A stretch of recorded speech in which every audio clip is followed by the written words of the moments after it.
It's Friday, and that means another edition of the Zogby Report, real and unscripted.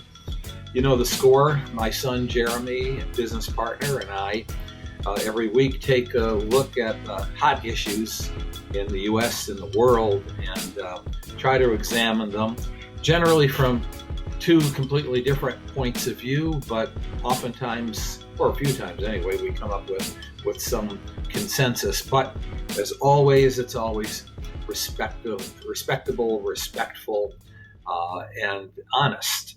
How are you doing this week? I'm doing well, and you? Yeah, I'm doing okay. And so let's just, as always, jump right into it. And I think, uh, with the backdrop of today, Friday, October 1st, and on one hand, late last night, the U.S. Congress extending the government budget and operations for at least a few weeks, averting a shutdown, but failing to pass the signature program by President Biden regarding both soft infrastructure at around $3.5 trillion and hard infrastructure at about 1 point something trillion dollars. It kind of begs the question as to whether Congress is doing its job, whether our democracy is working. Can Congress do its job? Can our democracy even work? And so, how's that for a topic? I'd say that's pretty deep. All right, so let's start, and let's be fair. Congress is a large, some might argue, unwieldy body. We are 50 states, 435 in the House, 100 in the Senate. And these congressmen and women, both houses, come in representing competing regions and competing interests. Oftentimes, those interests, whether it be coal, say in West Virginia, or the environment, from those representing Northern California or the state of Washington or Oregon, are in competition. One might add, even direct conflict with each other. This is how the founding fathers designed it. It's a reason why, if you take a broad look over the 240 plus years of our existence, you find that there have not been a huge number of pieces of major legislation passed, only 27 amendments to the Constitution. It's hard. It's hard to get a job done. Much of the legislation passed during a time of crisis, and then presidents and members of Congress, majorities in Congress, have had to be aligned with each other, at least in agreement that there is a crisis and things have to move forward. We seem to not have that. We seem to have the crises, all right, but we seem to have fundamental disagreements. And the irony is that early on, despite the warnings of James Madison, the father of our Constitution, and the other writers of the Federalist Papers about partisanship and conflict and special interests, that's precisely what seems to have happened. That it's the interests of individual congressmen and women that seems to have superseded, in many instances, the national interest. And political parties, really only two at a time throughout our history, supposed to offer some organizing structure so that despite competing interests, maybe even competing ideologies, at least loyalty to the party, loyalty to a hierarchy of leadership within each party meant that in times of trouble, an agenda could be established and something could be done. All of which leads to last night. What did get done? Okay, Congress passed a stopgap measure to keep the federal government open for a few weeks. It refused to act, or couldn't get enough votes to act on extending the debt limit. And then on President Biden's agenda dealing with infrastructure, it didn't have enough votes because it's in order to pass that, it's going to need every Democrat, and there are two at least that are not on board right now. It's kind of like, Jer, if my lawn is, if the grass is 12 inches high, and I get out there and I cut about a half of the lawn 6 inches high, I did something, right? But the lawn still looks like hell, then there's so much work to do. And I'm not sure when I feel like going out there and cutting it again. Fact of the matter is, to many Americans and to the world, this democracy here in the United States does not look like it's functioning very well. I'm not sure it can function very well. What do you think? I'm reminded of a conversation we were having, I think it was last weekend.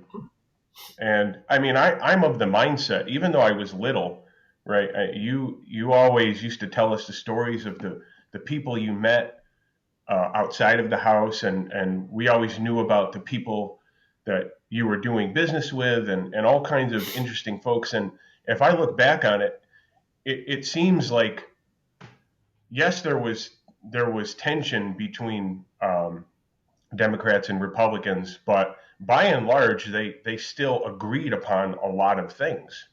And of course, there was that ethos, and it probably a decade or two ago went out the window, but it was something to the effect of, I disagree with you, but I will fight like hell for your freedom to believe in what you believe.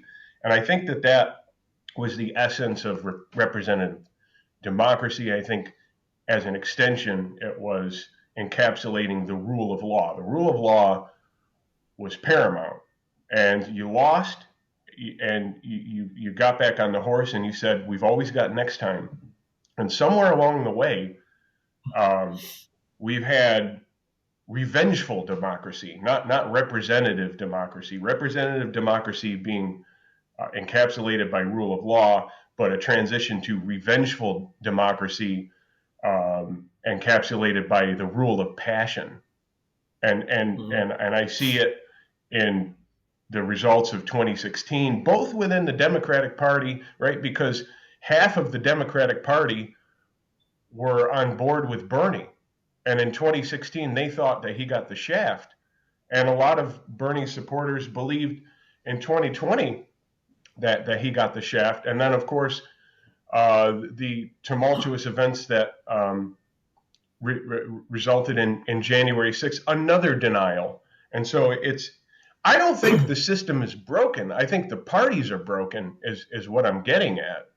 And, you talk about, you've been saying for a while, the death of the Republican Party. And I at least as far as I interpret that, it means you may have a different interpretation, but a departure from what we knew of the Republican Party, and it's morphed into MAGA. And the question is Trump now going to continue MAGA, or someone going to replace him and uphold MAGA? But I think that's the future, this populism of the right, but never forget about the fact of the populism of the left and the wild success of Bernie. And you go back to a Morning Consult exit poll regarding this most recent election. And the poll showed that 44% of Biden voters voted for him just because they thought he was the guy to defeat Trump. In other words, it was a vote of not Trump. The other 54% voted specifically for Biden because of his characteristics and personality and leadership. And so immediately the day after, you see the fissures emerge within the Democratic Party, and it's just a jumbled mess. And what I think the next level is, where we go from here, is not a reckoning of the political system, although that could happen, but a reckoning of both parties to figure out where do we go? Mhm. And do we continue with this rule of passion, or do we go back to the rule of law? Because really the backdrop of it all is this desire to not to just win your party to win, but to dominate the other side. That Mhm. the vision you see for this country has to be enforced on the other half, and that just can't work. So I think it's a party shakeup. What do you think? I totally agree. The parties did serve their purpose as they were constituted, and there have been those earthquake moments. The 1850s, for example, the parties realigned. The parties realigned again. In the 1930s. But the one thing that had the staying power over the years was, as you pointed out at the beginning, the rule of law, and the rule of law based on the fact that um, this is a national community. These are the United States of America, and even though there are states' rights, there are also individual rights that need to be protected, and and a common interest, as stated in the preamble of the Constitution. And part of that, of course, is agreement to those rules. And so I'm going to be bipartisan here. In 1960, John F. Kennedy won the popular vote by 118,000 votes out of 65 million cast. Translated, that was about 0.1% of the vote. And there were disputed votes in Illinois and in Texas. And yet, Richard Nixon graciously conceded the presidency in 1960. He probably didn't have to do that, but what he recognized was that, following a very popular Dwight Eisenhower who governed in the 1950s, Nixon was not going to have a mandate to govern, and passed the torch on to Kennedy.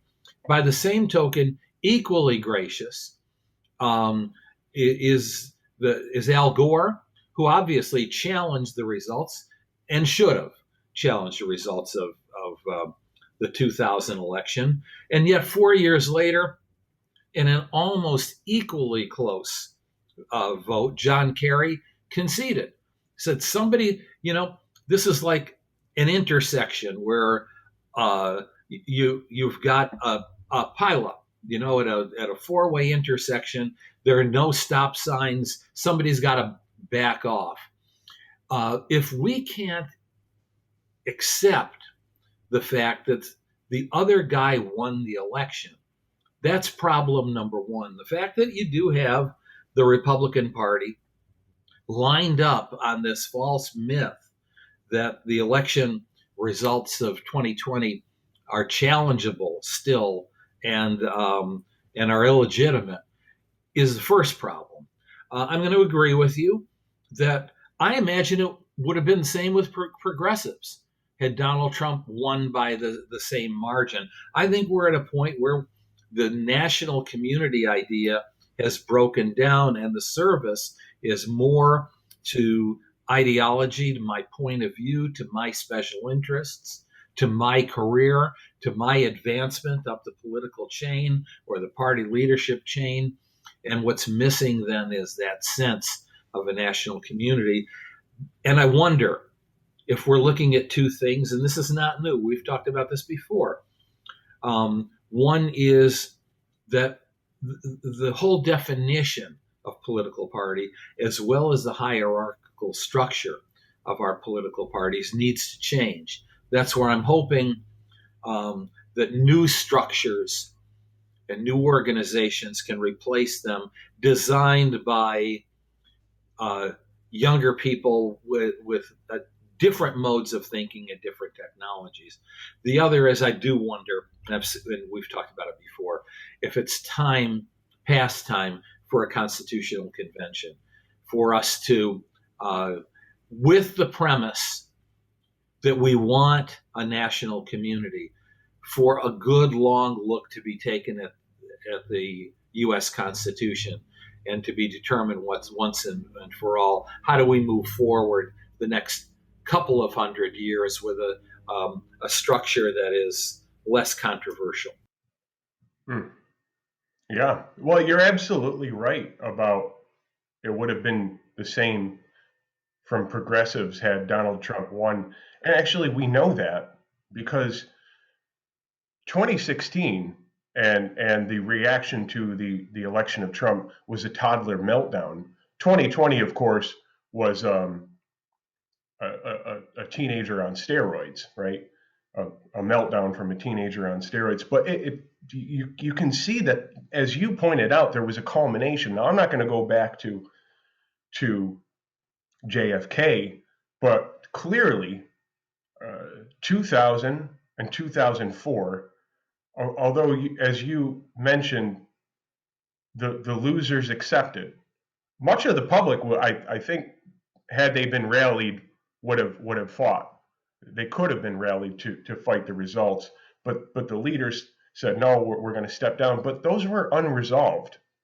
America, almost unfortunately characteristic of something I think that's become a tendency in our national culture, we had amnesia. We just threw it behind us and forgot about it and moved on and never completely resolved it. But it happened again in 2016.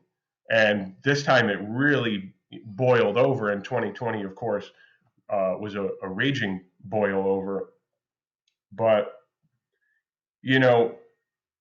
the fact of the matter is, like you said, the loss of national community and the incessant focus on why we're different, why liberals and conservatives are different and Democrats and Republicans are different. And it's almost hard to imagine, well, what can they have in common? Because they keep getting pumped. They both sides seek information that draw them further apart.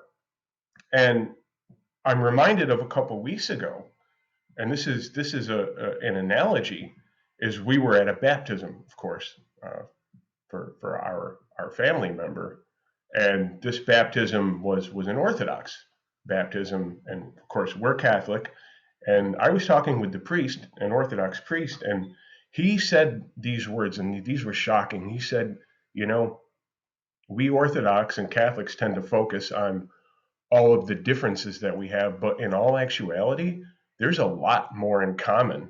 There's more in common to what Orthodox and Catholics have than the differences they have. And I thought that was shocking coming from an Orthodox priest. And he told the story, which I'm familiar with, and of course you are too, having gone to Catholic school, of Constantine and how Constantine, the Roman emperor, legalized Christianity. And at that time, you had all these varying beliefs and interpretations of Christianity that were literally warring with each other, right? Disciples of Christ splitting hairs over theology and killing each other. And he brought them to the Nicene Council, slammed the door shut with 300 bishops from various cities in the ancient world, Antioch and Alexandria and all over, and said, you're not leaving until you come up with what we all believe in. And today that is the Apostles' Creed. That's the Nicene Creed. I think if that can happen with theology, the question is can it happen with ideology? And so here's something to think about, and please answer it. Number one, can Joe Biden? Number two, does Joe Biden want to look to that example, to take the leaderships of the various constituents, gather them together and say, all right, we know why we hate each other. We know why we differ, but can we come up with a document of what we at this point still agree upon and focus on that? That would be revolutionary. So let's take a look at what among the issues that face President Biden. The first is, once again, the Senate Republican leader, he was Mitch McConnell back under Obama, and he is Mitch McConnell now under Biden, has declared that that the agenda of his party is nothing more nor less than to stop the president's agenda, to say no, and to pound the fist on the table at anything. And so already from the get-go, there's not going to be any Republican support at all. And, unfortunately, we have a 50-50 literally in the Senate and 50-50 almost in the House. Secondly, trouble within the party, Democratic Party. Clearly the progressives who are playing hardball now against the moderates, but then also to get to the 50 votes that are needed in the Senate so that Kamala Harris can sign off on both infrastructure bills, voting rights, whatever the issue may be, need the support of two senators, Joe Manchin from West Virginia, moderate, one might argue, conservative Democrat, and Kyrsten Sinema from Arizona, an iconoclast, a typical Arizona independent gadfly. One of the things in many ways that's very appealing about Arizona politicians. Manchin is clear. He's from West Virginia. They have not elected a Democratic official now in years. He was the governor. He's been the senator. Not only does he want to get reelected and to stay in the Senate, but he's got to represent his state. But he moved the ball forward just a couple of days ago by saying, I can't accept a $3.5 trillion soft infrastructure bill, but I can accept $1.5 trillion. That tells me that's an opening. That's a possibility for talking. The thing I can't get my arms around, and I'm not the only one, is Kyrsten Sinema, who met with the president 3 times yesterday alone at the president's invitation. Many U.S. senators never even get inside the White House, and if they do, once. 3 times yesterday, still saying, I'm still not there yet on infrastructure, but not giving an indication what there means or what it is she wants to hear or to see. All right, all well and good, except president's got an agenda. He was elected to promote an agenda. He was elected as a leader of a Democratic Party, and here is one Democrat who either refuses or honestly doesn't know what the next step should be, but she can gummy up the entire works. And that's my definition of really troubling and problematic. Yeah, I mean what I said. I think it's necessary, but I don't think there's a snowball chance in hell that it would ever happen. Could is another discussion, but I think if people still find themselves trapped in partisan allegiance, of course it can never happen. And unfortunately, that's the rule of the day. Is it's it used to be my country right or wrong, my party right or wrong. So I think it's self-evident. Yeah, it is. And when each side is ready to call the other unpatriotic, that's not a good sign at all. But what would Joe Biden lose in that hypothetical attempt? A hypothetical attempt to bring everybody together and to close the doors. I think we're getting to that. What? Yeah, go ahead. No, go ahead. Yeah, no. What would he lose? It could be seen as a personally and political act of suicide, political suicide, much the same as Jimmy Carter's famous malaise speech was viewed by the press, although I thought it was quite eloquent at the time.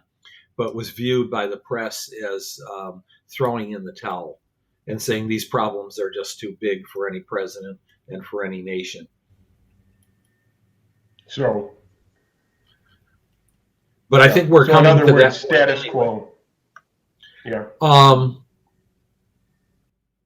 Sadly, at least in the short term, it's going to be ugly in the short term. Mid to longer term, there's so many positive developments that are taking place. World of technology, the world of health and biotechnology, nanotechnology, tens of millions of new jobs, new people going to work. I'm very optimistic. But in the meantime, our institutions are not prepared for that. I think that both Bernie and Trump were failed attempts at populist revolts from within the system, within the parties. And I think going forward, we're much more likely to see another form of that, but outside of the party. The question is, who can unify both sides, and will they appeal to our better angels or to our demons? But I think that's coming around the corner. I will sign off and leave it on that note.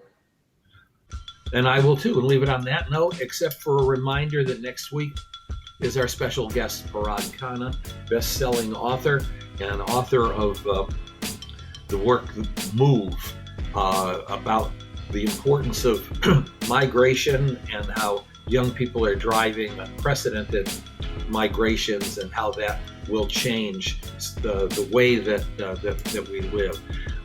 We taped this conversation a while back, and I hope that you'll tune in and take a look at his book, Move, by Parag Khanna. Okay, see you next week. See you next week.